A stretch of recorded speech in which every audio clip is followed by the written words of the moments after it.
Savez-vous pourquoi nous avons tendance à dire oui à certaines personnes et non à d'autres, même si la demande est la même? Il y a quelques années, j'ai été témoin d'une expérience sociale fascinante. Un ami a décidé de tester le pouvoir de la sympathie en demandant à des inconnus de lui prêter leur téléphone portable dans une rue achalandée de la ville. Ce qui est intéressant, c'est qu'il a d'abord abordé les gens avec un sourire chaleureux, engageant une conversation amicale avant de faire sa demande. Résultat, la plupart des personnes ont accepté de lui prêter leur téléphone, même s'ils ne le connaissaient pas du tout. Mais ce qui est encore plus étonnant, c'est qu'il a essayé la même expérience sans le sourire amical, et les résultats étaient complètement différents. Cette expérience m'a fait réaliser à quel point la sympathie peut jouer un rôle énorme dans notre capacité à persuader les autres. Dans cette vidéo, nous allons explorer en détail les mécanismes derrière ce phénomène et comment vous pouvez l'utiliser dans votre vie quotidienne. N'hésitez pas à liker la vidéo si elle vous plaît et de vous abonner sur la chaîne avec la cloche pour ne pas manquer les prochaines vidéos. Maintenant que nous comprenons à quel point la sympathie peut influencer nos interactions sociales, plongeons plus en profondeur dans ce sujet.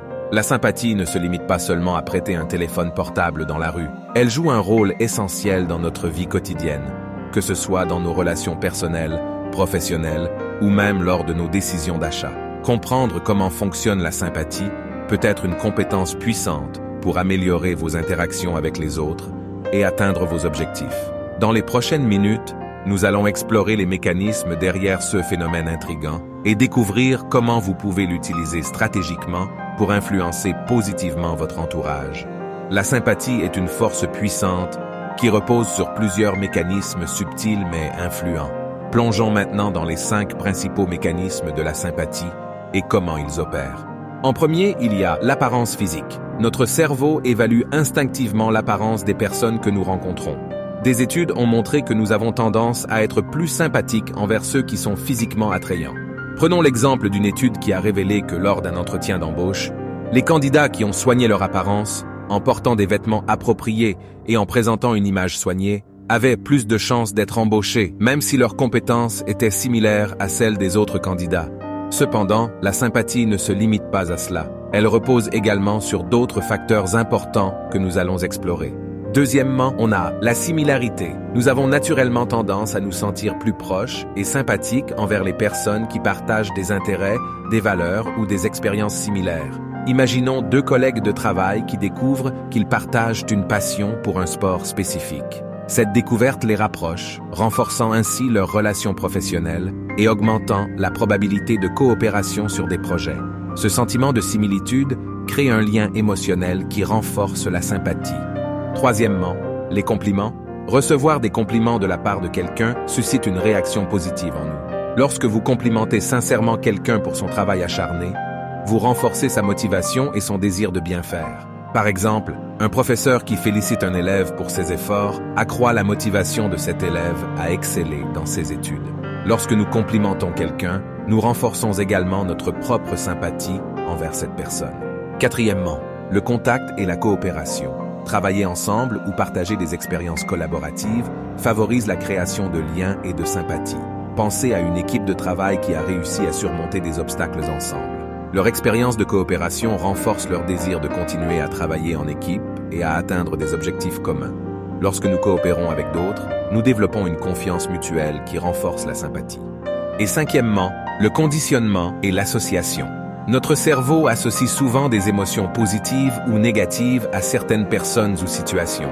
Supposons que vous ayez eu des expériences agréables en faisant affaire avec une entreprise particulière.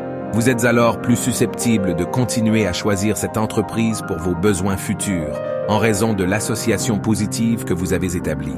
Si nous avons vécu des expériences agréables avec quelqu'un par le passé, nous sommes plus enclins à être sympathiques envers cette personne à l'avenir. Maintenant que nous comprenons les mécanismes de la sympathie et comment elle peut susciter le désir chez les autres, la question est: comment pouvez-vous utiliser ces connaissances dans votre vie quotidienne pour obtenir des résultats concrets? Voici quelques stratégies que vous pouvez mettre en action dès aujourd'hui. Prenez soin de votre apparence, habillez-vous de manière appropriée pour chaque situation et n'oubliez pas le pouvoir d'un sourire chaleureux. Un simple geste amical peut créer une atmosphère positive autour de vous. Identifiez des points communs avec les personnes que vous souhaitez influencer. Cela peut être des intérêts partagés, des valeurs similaires ou des expériences partagées. Cherchez des occasions de renforcer ces liens. Soyez sincère dans vos compliments. Lorsque vous reconnaissez le travail ou les qualités d'une personne, faites-le de manière authentique. Les compliments vides de sens peuvent sembler faux. Cherchez des opportunités de travailler en collaboration avec les autres. Le simple fait de partager une tâche peut renforcer les liens et la coopération. Essayez de créer des associations positives dans l'esprit des autres. Faites en sorte que vos interactions passées soient mémorables pour de bonnes raisons. En mettant en pratique ces stratégies, vous serez en mesure d'utiliser la sympathie de manière efficace pour influencer positivement votre entourage. Que ce soit dans le cadre professionnel, personnel ou même lors de négociations, ces compétences peuvent vous aider à atteindre vos objectifs de manière plus persuasive. Voilà, nous avons maintenant exploré en détail le rôle fascinant de la sympathie dans la persuasion. Je vous encourage vivement à mettre en pratique ces stratégies dans votre vie quotidienne pour créer des connexions plus fortes et influencer positivement les autres. N'oubliez pas de vous abonner à notre chaîne pour ne pas manquer nos prochaines vidéos sur des sujets connexes, de partager la vidéo pour informer plus de monde et de lâcher un pouce bleu si la vidéo vous a plu. Merci de nous avoir accompagnés aujourd'hui et je vous dis à bientôt.